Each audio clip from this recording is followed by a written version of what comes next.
Tuhan, kita akan ucapkan dulu Matius 7 ayat 21. Ayo, 2, 3. Matius 7 ayat 21.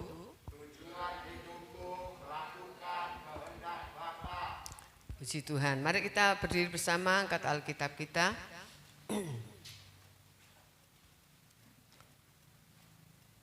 Dua, tiga. Aku percaya Alkitab adalah firman Tuhan. Ketika aku membaca, mendengar, melakukannya, aku pasti berbahagia. Puji Tuhan, saudara.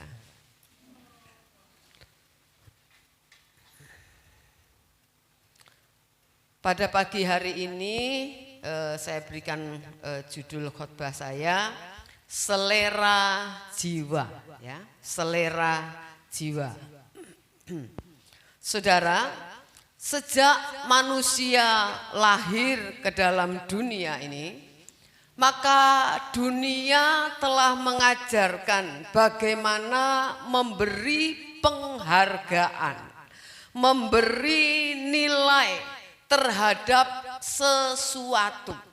Ya, sejak anak lahir di dunia, dunia mengajarkan kepada manusia bagaimana memberi nilai pada sesuatu.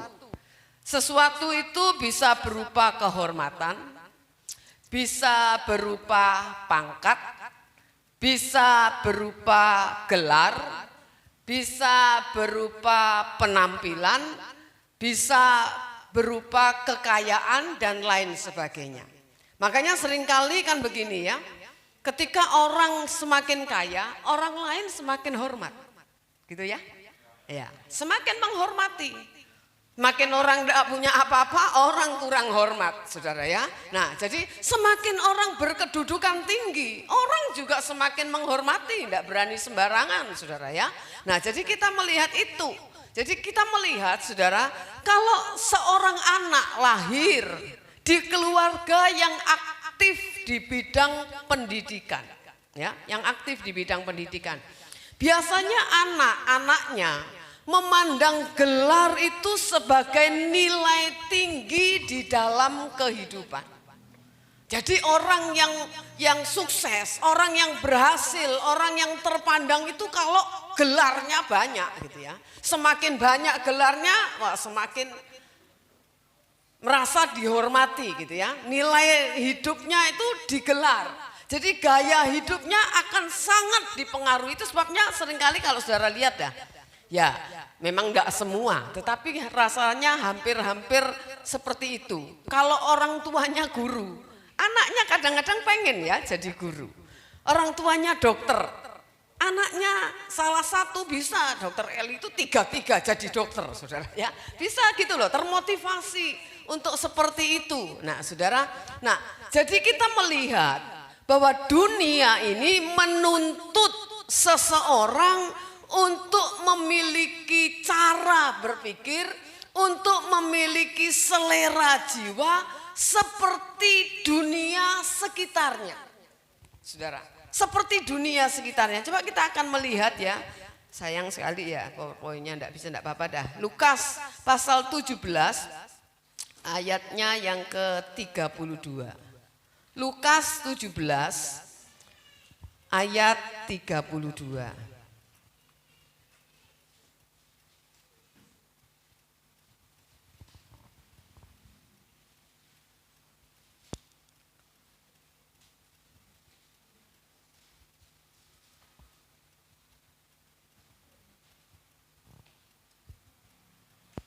Dapat? Lukas 17 ayat 32, kita baca sama-sama, singkat, 2, 3. Ingatlah akan istri Lot. Tulisan yang singkat, ingatlah akan istri Lot. Kalau kita melihat peristiwa ini, tentu ya, saudara ingat banget cerita ini. Nah, yang menjadi pertanyaan, mengapa istri Lot itu menoleh ke belakang? Padahal Tuhan sudah larang kan? Salah satu larangannya jangan menoleh ke belakang, cepat keluar dari kota Sodom Gomora, Jangan menoleh ke belakang. Saudara, kita melihat istri Lot menoleh ke belakang. Pasti, saya boleh katakan pasti. Bukan karena dia mau melihat demonstrasi Allah menghancurkan kota Sodom dan Gomora. Pasti bukan karena itu. Tetapi dia menoleh ke belakang karena apa? Karena dia memiliki kenangan di dalam hidupnya. Bagaimana ketika dia menikmati apa yang dia miliki di kota Sodom dan Gomora. Orang kalau ngomong lari dalam bencana, sudah toh, enggak bawa apa-apa, saudara. Betul enggak? Lari. Apalagi itu keluarga lo sampai diseret ya. Pasti enggak bawa, oh se gitu. Enggak, saudara. Udah, ayo cepet ini. Enggak keburu ini kalau enggak, gitu kan ya. Saudara, nah kita melihat ya, orang sekaya apapun kalau sudah ada gempa, wah ngelihat rumah di sekitarnya roboh, sudah lari. Emasnya yang 1 kilo, berapa kilo, dia enggak ingat. Betul ya? Ya, saudara. Dia menoleh ke belakang, dia sudah tinggalkan kota Sodom Gomora, tetapi dia menoleh ke belakang, dia ingat semua yang dia miliki kan di kota itu. Bagaimana apapun jerih lelah dia selama ini ya mengumpulkan harta di kota itu kan dia hidup sudah cukup lama, saudara, sampai hampir punya mantu. Berarti kan ya anaknya udah gede kan, saudara. Nah kita melihat, saudara, apa yang dia miliki di kota itu, kenangan, nostalgia, menikmati apa yang dia punya. Itu, saudara, yang membuat dia melanggar pesan Tuhan. Melanggar pesan Tuhan. Ya. Jadi boleh saya katakan kenikmatan Sodom dan Gomora itu jauh lebih besar mengikat hidupnya daripada pesan Tuhan. Saudara, saya ingat begini nih ya. Ya maaf. Seringkali memang gini ya. Enggak salah kita taat pemerintah, enggak salah ya. PPKM. Taat. Kalau 10 bulan tidak boleh kebaktian. Saya percaya semua jemaat kalau diadakan kebaktian 1 kali semua nuntut berontak. PPKM, taat pemerintah. Ketika tidak ada corona ya, orang-orang itu taat enggak ya? Harus ke gereja tiap minggu. Hah? Halo? Taat enggak? Jadi saudara bisa mikir, kalau saudara itu yang jadi pelaku, saudara juga bisa mikir. Kalau PPKM wis harus, loh harus, kita memang harus taat.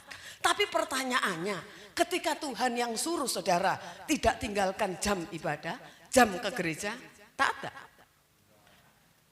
Kok enggak seperti ke PPKM? Halo? Benar enggak? Gitu enggak? Faktanya gitu enggak? Ya, saudara sendiri yang tahu jawabannya lah. Ya, saudara, ayo kita jangan pakai alasan enggak apa-apa. Kita harus taat memang, gitu, kita harus taat. Tapi pertanyaannya yaitu, saudara, ketika enggak ada corona dulu, coba di flashback. Iya ya. Minggu wayangnya ke gereja, aku enggak ke gereja. Ya ada yang kerja, ada yang jalan-jalan, kan gitu ya. Kok enggak taat? Nah, itu saudara, kita mesti belajar ya. Pesan Tuhan kita bisa langgar. Kalau kita maunya kita sendiri kan. Nah saudara ya. Coba saya akan kasih contoh lagi ya. Jadi istri Lot menoleh ke belakang bukan karena mau lihat dahsyatnya Tuhan menghancurkan kota Sodom dan Gomora. Tapi karena kenikmatan yang selama ini dia nikmati di kota Sodom Gomora, dia harus tinggalkan. Itu yang membuat dia menoleh. Sekarang kita akan lihat contoh yang lain, bilangan saudara. Bilangan pasal 11. Bilangan pasal 11.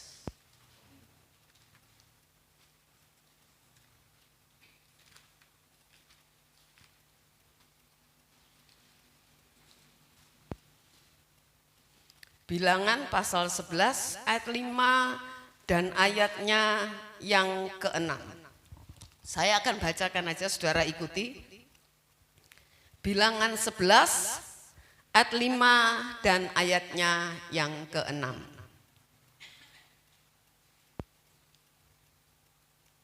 Ya, saya akan bacakan. kita teringat kepada ikan yang kita makan di Mesir dengan tidak bayar apa-apa, kepada mentimun dan semangka, bawang pre, bawang merah dan bawang putih.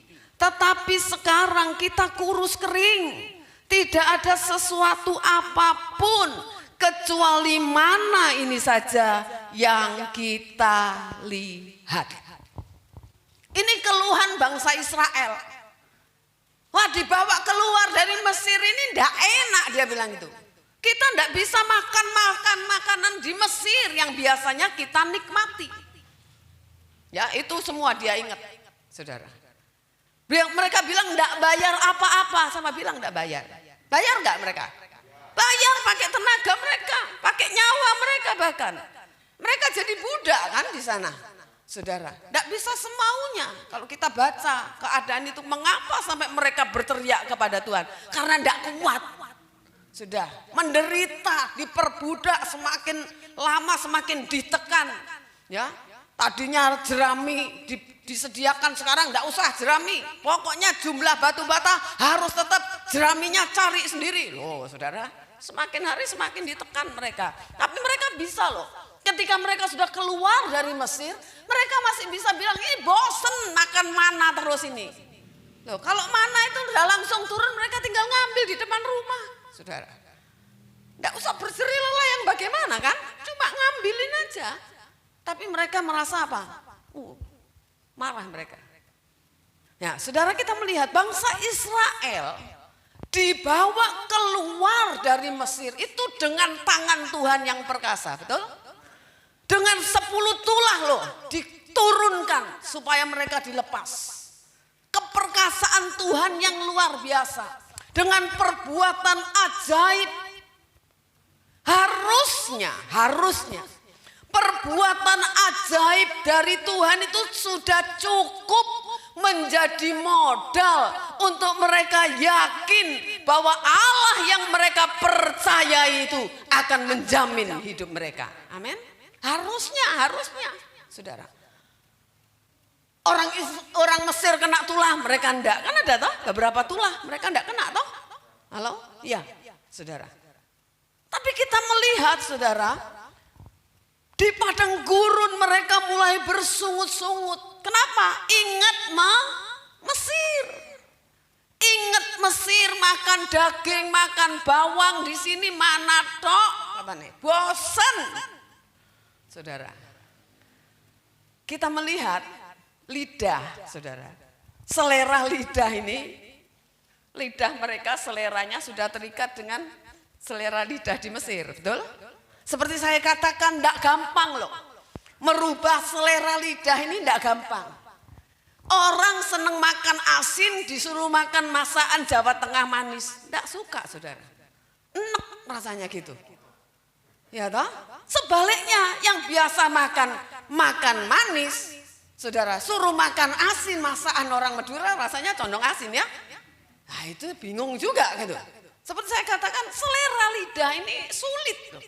Yang suka makan pedas kalau enggak ada sambal rasanya enggak nikmat makan. Yang enggak suka pedas kalau semua sambal lebih baik enggak makan, kan gitu ya?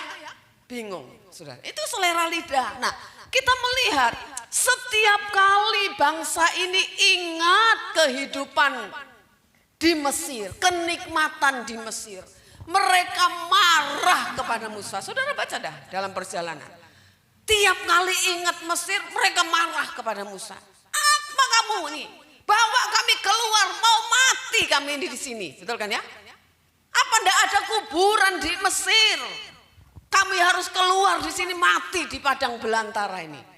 Ulang-ulang bersungut-sungut, ulang-ulang marah kepada Musa kalau mereka ingat Mesir.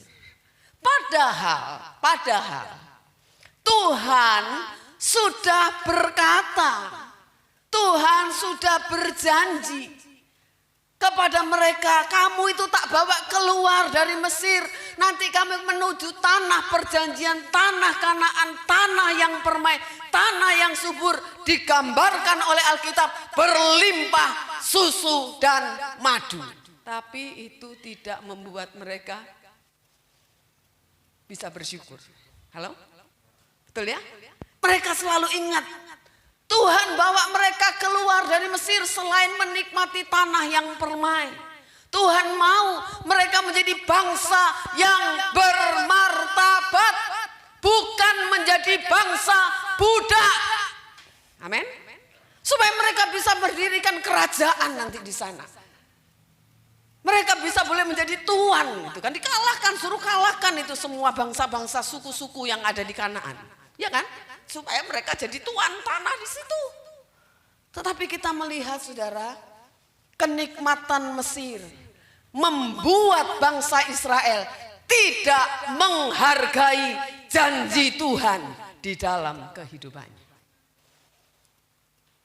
Saudara, sekarang implikasinya buat saudara dan saya. Orang manusia sejak lahir sudah diwarnai oleh dunia ini. Menilai segala sesuatu dari sudut pandang dunia. Orang kaya, kita harus kaya, bukan salah kaya, saudara. Kita harus berpendidikan tinggi, punya gelar, berpangkat, jadi orang yang terhormat, itu dunia kasih, saudara. Sehingga apa? Saudara kita ini terima janji Tuhan apa enggak sih? Halo? Saudara terima janji Tuhan enggak? Terima. Firman Allah katakan kamu numpang di dunia ini cuma sebentar. 70, 80 tahun, anggap saja 100 tahun. Kamu ada di dunia ini, tapi kamu tahu enggak? Aku pergi ke sana menyediakan tempat bagimu. Sama enggak dengan bangsa Israel? Halo? Sama kan? Keluar dari dunia, aku akan taruh kamu di tempat yang kekal, yang tidak ada kesusahan, tidak ada dosa, semua oke, semua nikmat, semua berlimpah. Halo? Tapi banyak orang nggak mau kan? Karena apa? Kenikmatan dunia ini mengikat mereka. Tiap kali ingat gini, susah. Oh, ikut Tuhan kok susah? Ikut Tuhan kan harusnya senang. Tuhan tidak janjikan senang di sini loh. Halo? Tuhan janjikan senang di langit baru dan bumi yang baru, saudara. Bukan di sini. Jadi kalau susah di sini tidak masalah, cuman sebentar. Dibanding kekekalan unlimited, tidak ada batas waktu. 100 tahun itu tidak ada apa-apanya. Betul ya? Kenapa manusia itu dibuat singkat di bumi? Ayo, kenapa menurut saudara kenapa? Kenapa manusia dibuat hidup singkat di bumi? Kenapa? Karena Tuhan sayang saudara. Supaya tidak lama ini menderita di bumi. Karena di bumi ini menderita orang, saudara. Betul? Bayangin sakit gigi 3 hari seminggu aja sudah setengah mati kita. Lah kalau 100 tahun sakit gigi gimana? Halo? Saudara, jadi dibuat singkat itu bukan apa? Kok Tuhan itu tidak kasih kita panjang-panjang umur? Panjang sepanjang-panjangnya tetap ada batasnya. Mau 1000 tahun? Saudara, orang itu saya katakan kalau sudah menderita nisoro minta mati, saudara. Betul nggak ya? Iya. Duh, sakit saya seperti ini lebih baik mati. Kok enggak mati-mati? Ada banyak loh orang tua itu bilang begitu. Betul ya? Iya, saudara. Ada banyak. Jadi kalau kita sehat, ayo kita mau, saudara. Jangan ingat Mesir, kenikmatan Mesir. Ingat kenikmatan yang Tuhan siapkan bagi kehidupan kita. Amin. Ya, saya ajak saudara buka Matius sekarang. Contoh yang lain, Matius 19. Matius 19.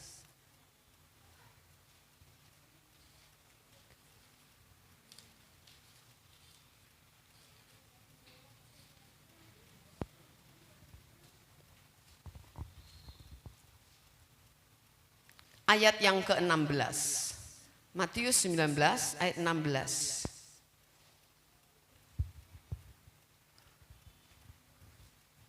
Ya, dapat ya, saya akan bacakan. Ada seorang datang kepada Yesus dan berkata, "Guru, perbuatan baik apa yang harus kuperoleh untuk memperoleh hidup yang kekal?" Orang kaya ini, pemuda yang kaya, ya. Ada dituliskan ya orang yang ada di penjaga bait Allah atau orang yang ya pokoknya orang kaya lah saudara. Kita melihat ini orang kaya dikatakan datang, guru perbuatan baik apa yang harus ku perbuat untuk memperoleh hidup yang kekal. Hidup yang kekal itu artinya saudara hidup yang berkualitas. Bukan cuma hidup umur panjang, bukan. Hidup yang berkualitas. Ketika Tuhan Yesus ditanya seperti itu, saudara, saya akan lompat saja, nanti saudara bisa baca di rumah kisah itu, ayat 20 dan ayat 21. Saudara, kata orang muda itu kepadanya, semuanya itu telah kuturuti. Semua apa? Hukum Taurat, ya, hukum-hukum itu. Semua itu telah kuturuti, apalagi yang masih kurang. Kata Yesus kepadanya, jikalau engkau hendak sempurna, pergilah, juallah segala milikmu, bagikan atau berikanlah itu kepada orang-orang miskin, maka engkau akan beroleh harta di surga. Kemudian datanglah kemari dan ikutlah aku. Saudara, ketika Tuhan Yesus berkata, kamu jangan membunuh, jangan berzina, jangan begini, oh sudah, itu semua sudah. Apalagi yang masih kurang. Oh Tuhan bilang, katakan, kalau kamu mau sempurna, pergi, pulang kamu, jual semua milikmu, semua saudara. Bukan sebagian, semua milikmu.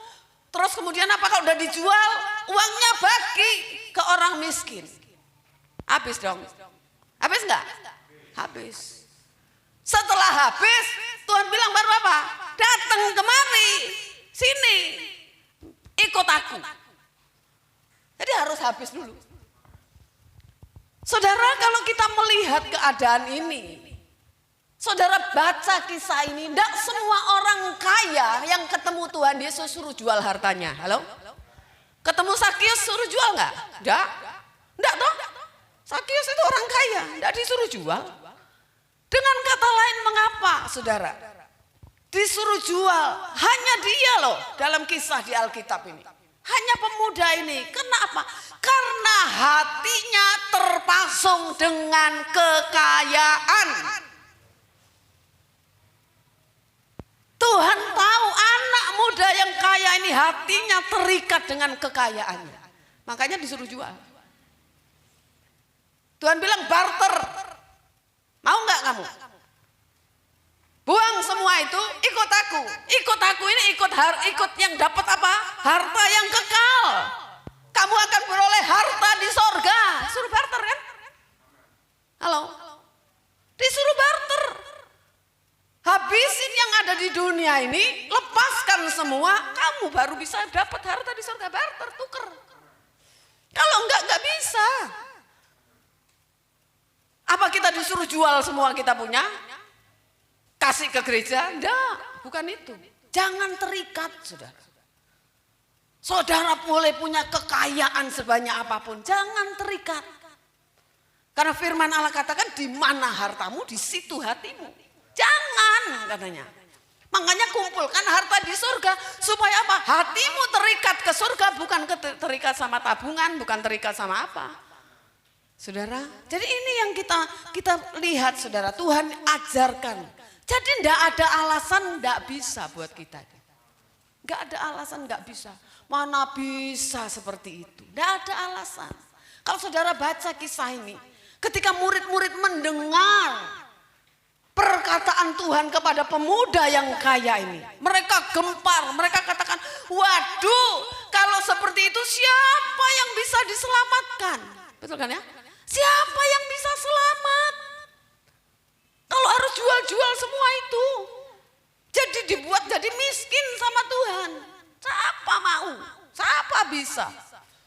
Tapi apa yang katakan Tuhan Yesus katakan? Itu mustahil bagi manusia, tapi tidak mustahil bagi Tuhan. Amin. Amin saudara. Nah saudara, jadi kita kalau nggak berani nekat nggak bisa saudara. Saudara kalau dari hari ke hari Kristen rutinitas ngene gini tok saudara. Mau ke gereja ya sakarepku, ndak ke gereja ya sakarepku. Di rumah sudah ndak pernah baca Alkitab, ya kan? Emangnya semua ini yang jemaat baca Alkitab? Saya ya ndak yakin. Ya toh? Betul kan? Orang di gereja aja, itu pun kadang-kadang buka Alkitab suami istri cuma satu, yang buka satu-satunya pasang kuping tok. Halo? Benar kan ya? Itu fakta, saudara. Gitu, tapi kalau ditanyai mau masuk surga mau, ya mau memang. Tapi persoalannya bisa enggak kalau modelnya seperti itu? Enggak bisa, saudara. Kalau kita di dunia ini aja anak sekolah, kalau mau ranking harus berjuang serius. Enggak bisa gini, belajar asal-asalan, enggak bisa. Enggak bisa, anak lain ada yang belajar serius. Amin. Ya, saudara kerja sama harus serius. Enggak usah bingung, saya jual kelepon sebelah, jual lopes kelepon, enggak usah bingung saudara. Saudara harus bagaimana dong? Rasanya lebih enak dari dia, pasti saudara lebih laris. Betul enggak? Iyalah, pasti harus ada beda. Sama-sama berjuang saudara. Di dalam Tuhan kita juga harus berjuang. Kalau kalau tidak, saya boleh katakan, tidak bisa orang itu menjadi orang Kristen yang benar. Sudah saya jamin 100%. Tidak akan bisa. Kalau tidak serius ikut Tuhan, tidak mungkin. Yang serius aja sulit, saudara. Mau jadi benar ini loh sulit, betul ya? Ya, apalagi yang tidak serius, saudara. Tidak mungkin, saudara. Jadi jangan sampai kita nanti tiba di satu titik kita tidak bisa jadi benar. Itu bahaya benar, saudara. Ya, bahaya, saudara. Sama seperti orang sakit. Ada kan obat yang betul-betul sudah tidak bisa mampu. Obat semahal apapun. Dokter bilang tidak bisa, sudah. Bawa pulang aja. Betul? Ya. Kalau tubuh sudah nolak disuntik, tidak bisa masuk, saudara. Kan ada ya orang yang transfusi darah itu. Ya, tidak bisa, sudah. Tubuhnya tidak bisa nerima, saudara. Sama. Orang Kristen kalau meremehkan kekristenannya. Satu kali dia juga tidak bisa terima pengajaran benar seperti apapun. Jadi kita mesti belajar, kita harus memberi nilai tinggi Tuhan. Kalau saya boleh kasih contoh, air itu mendidih titik didihnya 100 umpama ya. Tuhan itu nilainya harus 100. Harus 100. Kita harus mendidih sampai 100. Dunia harus 0, saudara. Tidak gampang, tidak gampang. Tapi mau dulu, saudara. Nanti Roh Kudus yang ada di dalam hidup saudara akan menolong saudara untuk bisa mengenolkan hal dunia. Amin? Amin? Ya, tidak bisa memang. Kalau kita sendiri tidak bisa. Karena dari lahir ceprot sudah duniawi saudara. Orang tua itu kan, ayo coba semua orang tua sekolah yang benar supaya berhasil. Nanti kaya. Kalau orang kaya itu enak tuku apa-apa iso. Golek bojo sing sugih yo gampang. Nah gitu kan. Yang diajarkan kan gitu. Nilainya. Dianggap kekayaan itu nilai hormat seseorang saudara. Tapi kan Tuhan tidak mengajarkan gitu, saudara. Jadi kita ayo belajar, saudara. Mengapa sulit, saudara? Kenapa kita ini sulit? Karena selera jiwa kita ini sudah salah. Selera jiwa kita ini sudah duniawi. Disuruh beralih ke rohani itu sulit, saudara. Memang sulit. Saya katakan tadi selera lidah aja sulit diubah, apalagi selera jiwa. Betul? Ya. Selera jiwa ini loh yang bikin kekristenan kita ini jadi berat jadi orang Kristen. Karena apa berat? Karena kita harus merubah gaya hidup kita. Dari gaya hidup manusia pada umumnya menjadi gaya hidup anak Tuhan. Lah itu angel. Kalau kita berubah jadi gaya hidup dunia, oh gampang. Gampang karena kita sudah punya modal. Memang kita sudah duniawi, saudara. Tapi merubah dari gaya hidup anak Tuhan, dari anak dunia, itu enggak gampang. Coba anak saudara pendiam, suruh jadi anak yang ramai gitu. Sulit enggak bagi dia? Sulit. Ayolah, kok enggak ditotok, enggak ngomong toh gitu ya. Ayo belajar ngomong, sulit saudara. Biarpun saudara omelin, tambah bingung dia mungkin ya. Tapi yang cerewet suruh menang juga sulit, saudara. Ojo kakean ngomong cek cerewet deh kamu ini, gitu. Ya kayak radio rusak aja, gitu ya. Kok angel ngeremnya kan? Ada orang tuh ngomong sampai bingung, saya mau ngasih titik, mau pulang pamit ini bingung, cerita terus gak mari-mari, saudara. Ya toh, benar ya. Nah, saudara, jadi kita ingat ya. Jadi kita harus merubah. Firman Tuhan katakan kamu telah ditebus dari cara hidupmu yang sia-sia. Udah ditebus. Tinggal saudara kerjasama sekarang dengan Roh Kudus dalam hidup saudara. Mau enggak berubah? Saudara sudah dikasih Injil, saudara dikasih Roh Kudus, saudara sudah ditebus, saudara digarap dengan hidup sehari-hari. Ini loh, kalau mau berubah harus ada, ini resepnya harus begini. Nah saudara, ayo kita belajar ya. Ayo sekarang buka 1 Yohanes 2. Suratan 1 Yohanes pasal 2 ayat 15 sampai 17. 1 Yohanes 2 ayat 15 sampai 17.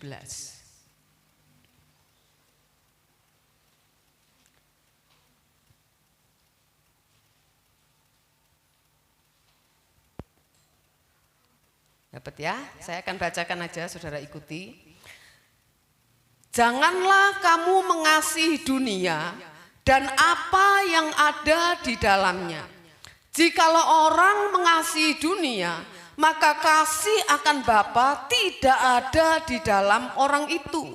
Sebab semua yang ada di dalam dunia, yaitu keinginan daging dan keinginan mata, serta keangkuhan hidup, bukanlah berasal dari Bapa, melainkan dari dunia. Dan dunia ini sedang lenyap dengan keinginannya. Tetapi orang yang melakukan kehendak Allah tetap hidup selama-lamanya. Saudara, kita melihat selera jiwa itu berkisar kepada 3 hal ini. Keinginan daging, keinginan mata, keangkuhan hidup. Keinginan daging itu apa? Makan, minum, seks. Ya, itu keinginan daging. Kemudian keinginan mata apa? Konsumerisme atau belanja. Jalan-jalan kalau enggak belanja rasanya gatel, saudara. Ya, saudara. Nah saya belajar sudah, pokoknya enggak. Memang saya sih orangnya enggak model tukang shopping, enggak, saudara. Kalau saya diajak jalan-jalan di Surabaya, ya kakak saya ngajak, saya ngetutno aja kayak laron, saudara ya. Gak tuku apa-apa, mana larang-larang sudah ndak beli, saudara ya. Ya, jadi kita melihat keinginan mata itu ingin memiliki apa yang orang lain miliki. Wih, apik baju gitu, pengen, saudara ya toh. Saudara, apalagi sekarang belanja online gampang ya. Nah, saudara ya. Ya, saudara, ada orang-orang itu bahagia kalau duitnya banyak. Wes rasanya bahagia, aku tuh hidup, targetku misalnya ya, orang gini, targetku punya tabungan 200 juta umpama gitu ya, atau 1 M atau berapa M ya. Nah, gitu, udah gitu baru sudah ngomong kosong loh, saudara ya. Sudah punya 10 M aku sudah mau santai. Enggak, ternyata enggak, pengen lebih. Betul ya? Tidak pernah puas orang itu, saudara. Bukan salah, punya duit salah, tidak salah. Punya rumah, tidak salah, punya rumah bagus. Punya kekayaan, tidak salah, saudara. Sikap hatinya yang salah. Kalau saudara bisa menjaga sikap hati saudara, tetap fokus ke Tuhan. Bukan pada kekayaan, bukan pada nilai-nilai yang ada di dunia ini. Tidak masalah. Karena apa? Saudara kaya, saudara juga pakai untuk mengabdi kepada Tuhan. Saudara punya rumah bagus gede, oh iya kapan-kapan ibadah di sini, adakan acara mesbah keluarga di sini loh kan, untuk enggak apa-apa, gitu loh, enggak apa-apa saudara. Tapi bukan,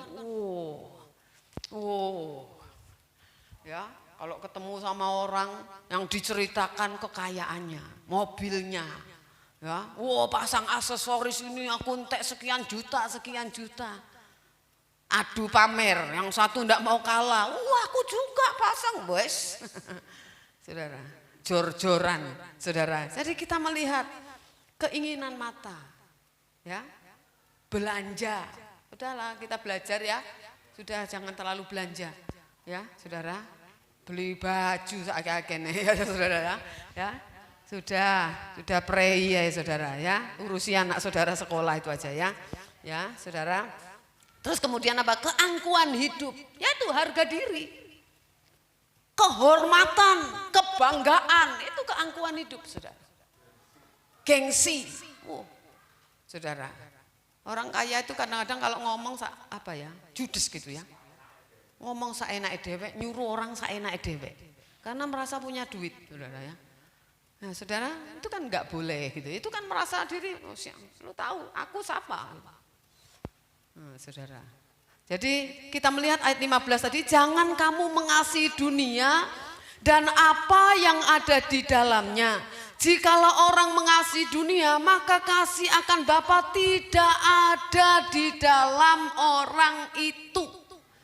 Kalau kita, selera jiwa kita hanya untuk memuaskan diri sendiri, saudara dan saya tidak punya kasih Bapa. Firman Allah ajarkan kita harus memuaskan Bapa. Kalau seseorang selera jiwanya salah, dia juga pasti memberi nilai yang tidak pantas untuk Tuhan yang dia sembah. Pasti. Ya Tuhan, kapan-kapan Tuhan itu kapan-kapan bisa. Nantilah kalau sudah tua lo cari Tuhan yang serius. Sekarang kerja. Wah, Tuhan tidak terlalu penting. Sekarang kerja mumpung sik kuat, mumpung sik sehat. Nanti nek wis tunuk-tunuk baru cari Tuhan. Wis gak kuat kerja pensiun wis. Gitu? Iya nek sampai tua, Saudara. Iya kan? Masalahnya kan itu, Saudara. Jadi hidup ini enggak lama, Saudara. Masalah seberat apapun, jangan mengurangi gairah saudara untuk mengenal kebenaran. Amin. Saudara kan banyak orang, aduh enggak apa gereja apa. Wah pusing banyak masalah, ruwet. Gitu. Saudara, masalah itu nanti akan selesai saudara. Akan selesai pada waktunya saudara.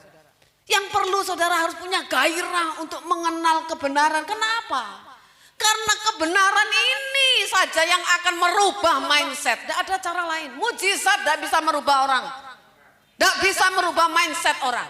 Itu orang Israel kurang mujizat apa? Saudara tidak pernah mengalami mujizat seperti mereka kan? Berubah mindsetnya terhadap Tuhan? Enggak. Saudara. Jadi kita melihat, ayo belajar firman agar apa? Mindset dirubah. Kalau mindset kita berubah, selera jiwa kita pasti berubah. Amin. Pasti saudara, selera jiwa kita pasti berubah.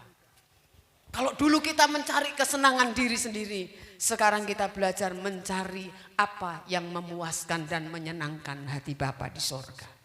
Berubah pasti. Saya boleh katakan keadaan dunia ini akan semakin pudar. Bukan tidak boleh jalan-jalan. Jangan diartikan salah. Tidak apa-apa jalan-jalan. Saudara mau jalan-jalan ke Eropa punya duit. Tidak apa-apa dengan keluarga. Kok jangan jalan-jalan dengan orang-orang yang membuat iman saudara tambah tidak karuan. Jalan-jalan dengan orang seiman, bicara firman. Tidak apa-apa. Saudara, tidak apa-apa. Makan sama-sama, tidak apa-apa. Nanti kedagingan. Ya bukan, jangan diartikan gitu. Tapi kalau yang diurusin, sudah gereja, ayo kita makan di sana, ayo, sudah gereja sesuk ono, ayo ini ndak ada ini, nasi tumpeng ini baru promo ini, wah, saudara, ingat firman Tuhan katakan seperti zaman Nuh, orang makan minum dan kawin dikawinkan, bicara seks kan? Tuhan datang, celaka kita. Ayo saudara, kita belajar merubah selera jiwa kita. Selera lidah juga perlu dirubah. Tambah usia mesti jaga yang dimakan. Betul kan ya? Ya. Selera jiwa terlebih karena selera jiwa ini membawa saudara sampai di rumah Bapa. Tuhan memberkati kita. Haleluya. Kita nyanyikan pujian itu menyenangkan hati Tuhan. Lebih dari segalanya.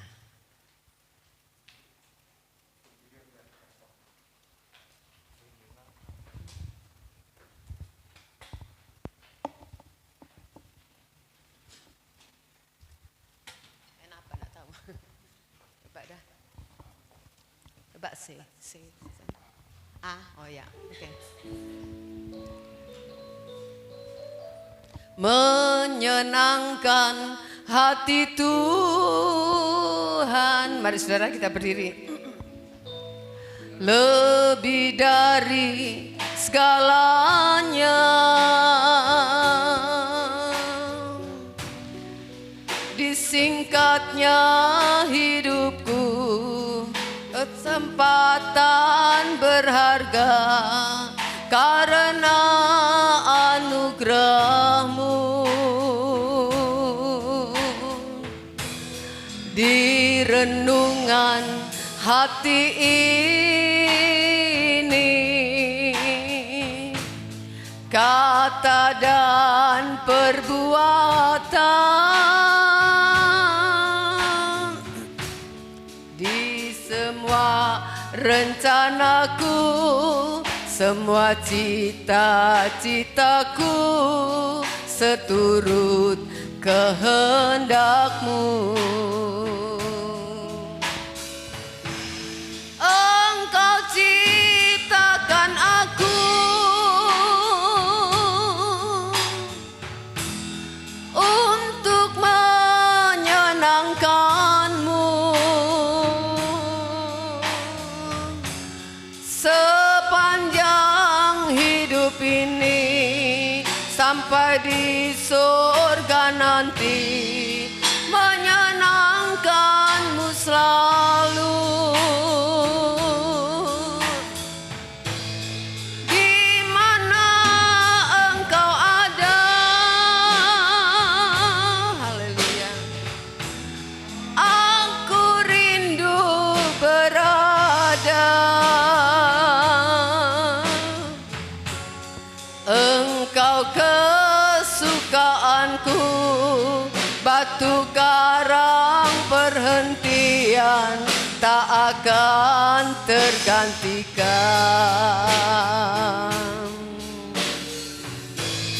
Menyenangkan hati Tuhan